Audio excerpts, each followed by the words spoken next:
Hello students, myself doctor Jyoti Lagarkha and welcome to my YouTube channel. हमारा आज का topic है mitochondria, plastids, ribosomes. Mitochondria mitochondria singular mitochondrion unless specifically stained are not easily visible under the microscope। Mitochondria को जब तक special staining नहीं करेंगे तब तक हम उसको माइक्रोस्कोप के अंदर नहीं देख सकते।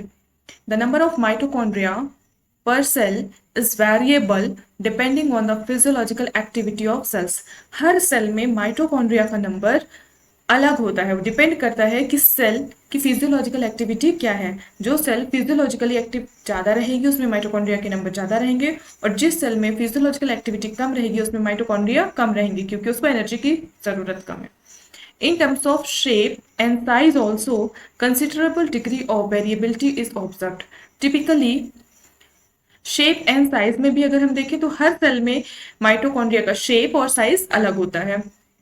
Typically it is sausage shape और cylindrical, having a diameter of 0.2 से 1 micrometer, average 0.5 micrometer and length 1 से 4.1 माइक्रोमीटर। टिपिकल ये माइटोकॉन्ड्रिया है। माइटोकॉन्ड्रिया का शेप कैसा होता है? सॉसेज शेप या सिलेंड्रिकल। सॉसेज शेप या सिलेंड्रिकल, ये इंपॉर्टेंट लाइन है, याद रखनी है आपको। और इसका डायमीटर कितना होता है? 0.2 से 1 माइक्रोमीटर, एंड लेंथ कितनी होती है? 1 से 4.1 micrometre. Each mitochondrion is a double membrane bound structure. Mitochondria कैसा होता है? Double membrane bound structure with the outer membrane and the inner membrane dividing its lumen distinctly into two aqueous compartments, outer compartment and the inner compartment. Mitochondria double membranous bound होता है ना, और outer membrane and inner membrane, इसमें दो aqueous compartment होते हैं, outer compartment और inner compartment. चलिए, तो ये हमारा कौन सा हो गया? आउटर कंपार्टमेंट, आउटर, और ये inner compartment.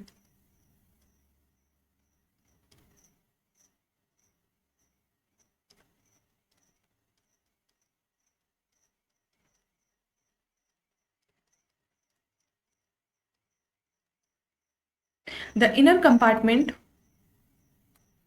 The inner compartment is filled with a dense homogeneous substance called the matrix।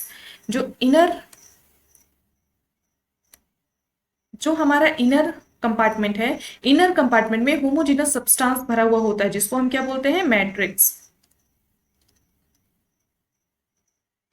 The outer membrane forms the continuous line limiting boundary of the organelle. जो माइटोकॉन्ड्रिया की जो outer membrane है वो क्या करती है? कॉन्टिन्यूअस लिमिटिंग बाउंड्री बनाती है ऑर्गेनेल के बाहर की, कॉन्टिन्यूअस पार्ट है। The inner membrane forms a number of infoldings called cristae towards the matrix. And जो इनर मेम्ब्रेन है, ये इनर मेम्ब्रेन है, इनर मेम्ब्रेन क्या बनाती है? इनफोल्डिंग्स बनाती है बहुत सारी, जिसको क्या बोलते हैं? क्रिस्टी। क्रिस्टी क्रिस्टी क्रिस्टी क्या करती है? सरफेस एरिया को बढ़ाती है। चलिए नेक्स्ट, अब हम देखते हैं यहाँ पे, ये एनसीईआरटी का डायग्राम देखते हैं। आउटर मेम्ब्रेन हो गई, ये आउटर मेम्ब्रेन हो गई, इनर मेम्ब्रेन हो गई, मैट्रिक्स हो गया, inter membrane space. Outer membrane और इनर मेम्ब्रेन के बीच में ये वाला स्पेस क्या कहलाता है? इनर मेम्ब्रेन की इनफोल्डिंग्स क्या कहलाती है? Crista. Cristae increases the surface area. Cristae क्या करती है? सरफेस एरिया को बढ़ाती है। The two membranes have their own specific enzymes associated with the mitochondrial function. दो मेम्ब्रेन्स होती हैं माइटोकॉन्ड्रिया में, आउटर मेम्ब्रेन और इनर मेम्ब्रेन। दोनों मेम्ब्रेन के एंजाइम्स अलग होते हैं। Mitochondria are the site of aerobic respiration. तो माइटोकॉन्ड्रिया में क्या होता है? Aerobic respiration. They produce cellular energy in the form of ATP, hence they are called power house of cell. तो पावर हाउस ऑफ सेल हम किसको कहते हैं? ये आपका मोस्ट इंपॉर्टेंट PYQ है। Power house of cell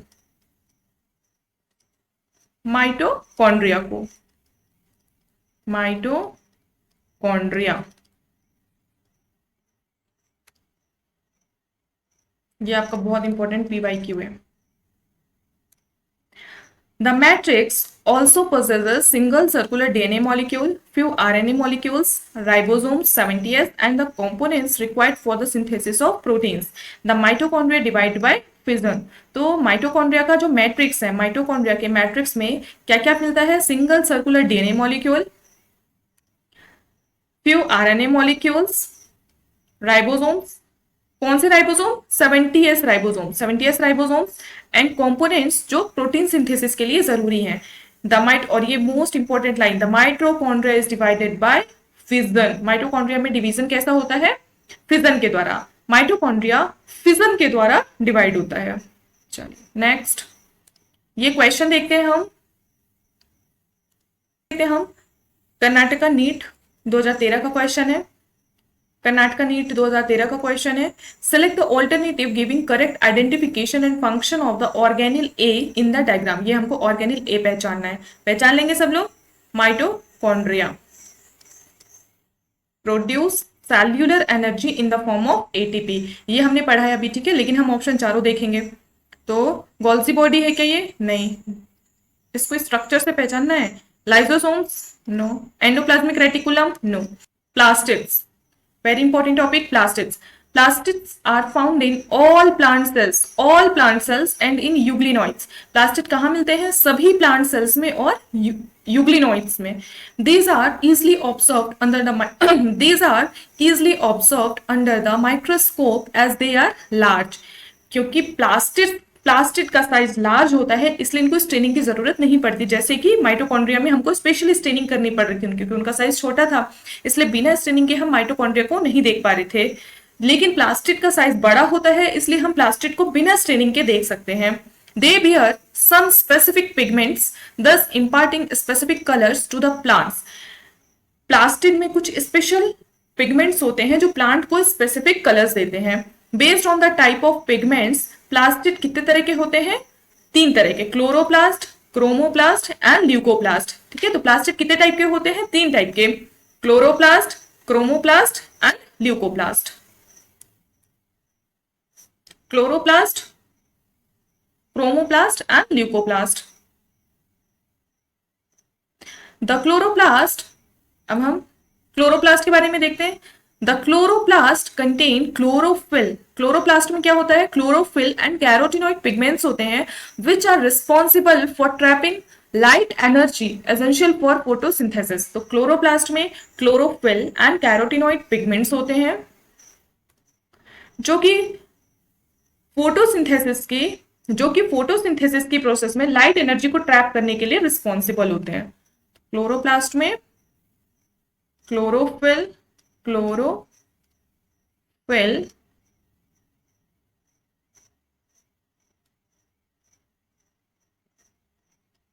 and carotenoid pigments होते हैं। कैरोटिनॉइड पिगमेंट्स होते हैं। ठीक है, फिर अगला हम पढ़ते हैं in the chromoplast fat soluble carotenoid pigments like carotene, xanthophylls and others are present। this gives the part of the plant a yellow, orange and red color। तो क्रोमोप्लास्ट, क्रोमो नाम से ही हमको क्लियर है, क्रोमो मतलब ये colour provide कर रहा है प्लांट को। ठीक है, तो क्रोमोप्लास्ट क्या करते हैं? प्लांट को कलर देते हैं। क्रोमोप्लास्ट में कैरोटीन एंड जैंथोफिल्स प्रेजेंट होते हैं। कैरोटीन एंड जैंथोफिल्स प्रेजेंट होते हैं जो प्लांट्स को कलर देते हैं। Next leucoplast. तो ल्यूकोप्लास्ट क्या होते हैं? कलरलेस प्लास्टिड होते हैं। ल्यूकोप्लास्ट कैसे होते हैं? कलरलेस प्लास्टिड होते हैं। Tata colourless plastids of varied shape and size with stored nutrients। amyloplast store carbohydrates like starch। amyloplast store carbohydrates या starch like potato। elioplast store oils and fats whereas the aleuroplast store proteins। तो leucoplast में क्या store होता है? Amyloplast. तो amyloplast carbohydrate store करते हैं, carbohydrate carbohydrate store करते हैं। इलायोप्लास्ट ऑयल्स एंड फैट्स, और एल्यूरोप्लास्ट प्रोटीन्स। चलिए नेक्स्ट, क्लोरोप्लास्ट का स्ट्रक्चर देख लेते हैं हम। सेक्शनल व्यू ऑफ क्लोरोप्लास्ट, ये हो गई outer membrane, inner membrane, granum, thylakoid. तो ये जो सिक्के की तरह कॉइन्स की तरह रखे हुए ना, उस कॉइन को, एक कॉइन को क्या बोलते हैं हम? थाइलाकॉइड। और जब थाइलाकॉइड एक के ऊपर एक, ये हमारा एक क्या हो गया? थाइलाकॉइड। जब ये थाइलाकॉइड एक के ऊपर एक ऐसे करके होते ऐसे करके अरेंज होते हैं, इसको हम क्या बोलते हैं? ग्रेनम। ग्रेनम। और जब ये बहुत सारे ग्रेनम ऐसे करके एक दूसरे से जुड़े हुए रहते हैं, इसको हम क्या बोलते हैं? Stroma lamellae. Stroma lamellae. Inner membrane के अंदर जो स्पेस होता है, उस स्पेस को हम क्या बोलते हैं? स्ट्रोमा। माइटोकॉन्ड्रिया में इस स्पेस को क्या बोलते थे? मैट्रिक्स। ये याद रखना है आपको। क्लोरोप्लास्ट में इनर स्पेस को क्या बोलते हैं? स्ट्रोमा, एंड माइटोकॉन्ड्रिया में मैट्रिक्स। चलिए रीड करते हैं हम। Majority of the chloroplast of the green plants are found in the mesophyll cells of the leaves, है ना? तो ज्यादातर क्लोरोप्लास्ट कहाँ मिलते हैं? लीव्स की मेसोफिल सेल्स में इनका शेप, लीव्स की मेसोफिल सेल्स में, these are length shaped, oval, spherical, discoid or even ribbon like organelles having variable length 5 से 10 micrometer and width 2 to 4 micrometer। ठीक है, तो क्लोरोप्लास्ट है। क्लोरोप्लास्ट का शेप कैसा होता है? लेंस शेप होता है, ओवल होता है, स्फेरिकल होता है, डिस्क्वाइड होता है और रिबन लाइक ऑर्गेनल्स होते हैं। इनकी लेंथ कितनी होती है? 5 to 10 माइक्रोमीटर एंड विड्थ कितनी होती है? 2 to 4 micrometre. Their number varies from 1 per cell of the Chlamydomonas, a green alga, to 20 to 40 per cell in mesophyll। ठीक है, तो क्लोरोप्लास्ट कहाँ मिलता है? मेसोफिल सेल्स ऑफ लीव्स में। क्लाइडोमोनास में हमको क्या मिलता है? एक सेल में एक क्लोरोप्लास्ट, 1 क्लोरोप्लास्ट पर सेल। और ग्रीन एल्गा में हमको क्या मिलता है? 20 to 40 क्लोरोप्लास्ट पर सेल। ठीक है, चलिए नेक्स्ट देखते हैं हम। Like mitochondria, the chloroplast are also double membrane bound. ये हमने देखा, ये डबल मेम्ब्रेन बाउंड स्ट्रक्चर है क्लोरोप्लास्ट का। Of the two, the inner chloroplast membrane is relatively less permeable. दो में से, ये हो गई आउटर मेम्ब्रेन, ये है इनर मेम्ब्रेन। जो इनर मेम्ब्रेन है वो कैसी होती है? वो कैसी होती है? Less permeable. किसके कंपेयर में? आउटर मेम्ब्रेन के कंपेयर में। The space limited by the inner membrane of the chloroplast is called the stroma. Inner membrane के अंदर जो स्पेस है, इनर मेम्ब्रेन के अंदर जो स्पेस है, इस स्पेस को क्या बोलते हैं? Stroma.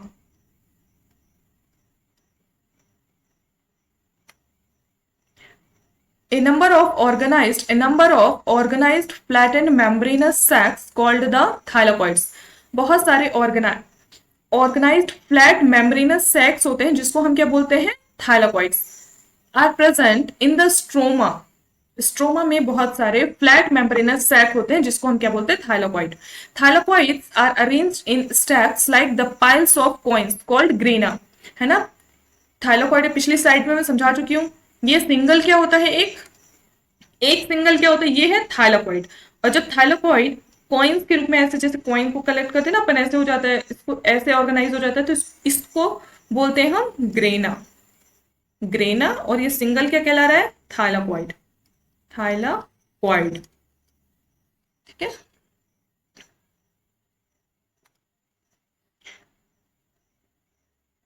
or the intergranal thylakoids।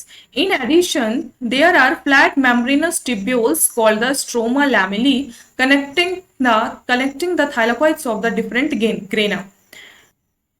ये हमारे क्या हो गए? ग्रेना। डिफरेंट ग्रेना को कौन जोड़ता है आपस में? Stroma lamellae. ये क्या हो गई हमारी? Stroma lamellae.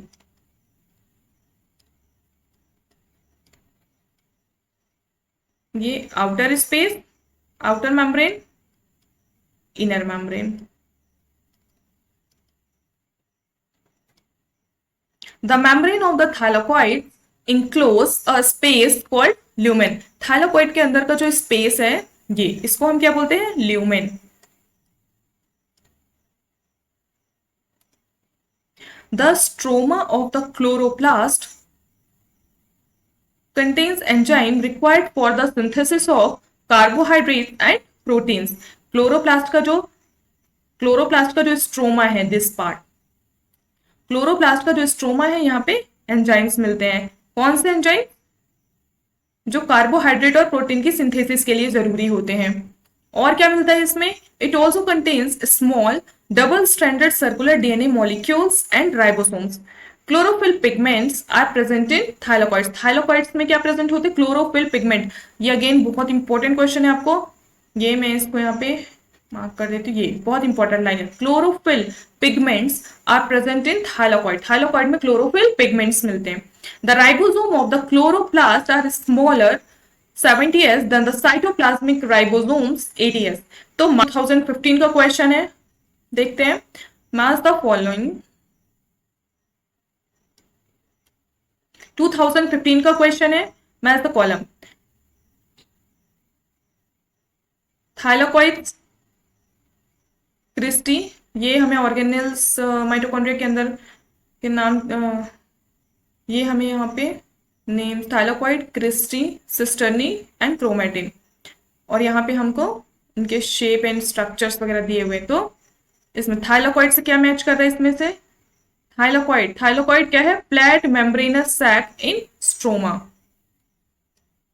क्रिस्टी क्या है? इनफोल्डिंग्स ऑफ माइटोकॉन्ड्रिया.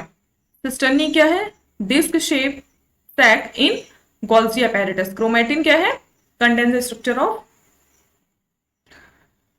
डीएनए. यहाँ पे हमको ध्यान देना है अच्छे से, मैच करते समय भी हमको ध्यान देना है, ठीक है, बहुत अच्छे से. Ribosomes are the granular structures first observed under the electron microscope as a dense particles by George Palade. तो राइबोसोम को सबसे पहले किसने देखा था? पेलाडे साहब ने, जॉर्ज पेलाडे ने 1953 में.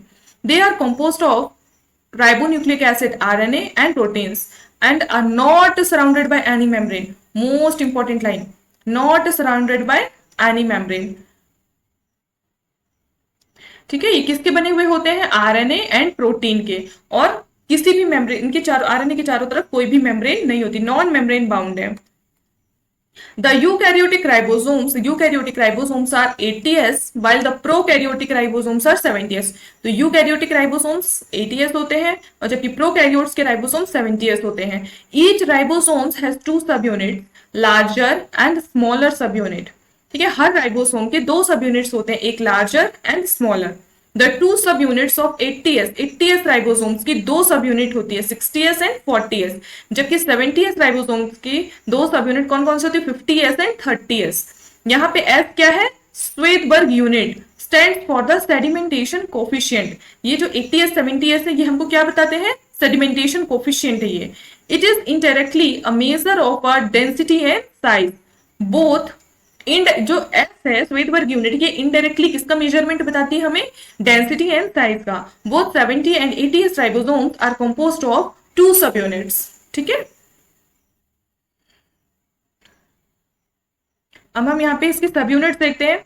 ये राइबोसोम्स किसके बने हुए होते हैं? आरएनए एंड प्रोटीन के. अब जो हमारा राइबोसोम है, राइबोसोम टू टाइप्स के होते हैं, 70s एंड 80s. जो 70s राइबोसोम है, 70s राइबोसोम की सब यूनिट कौन कौन सी होती है?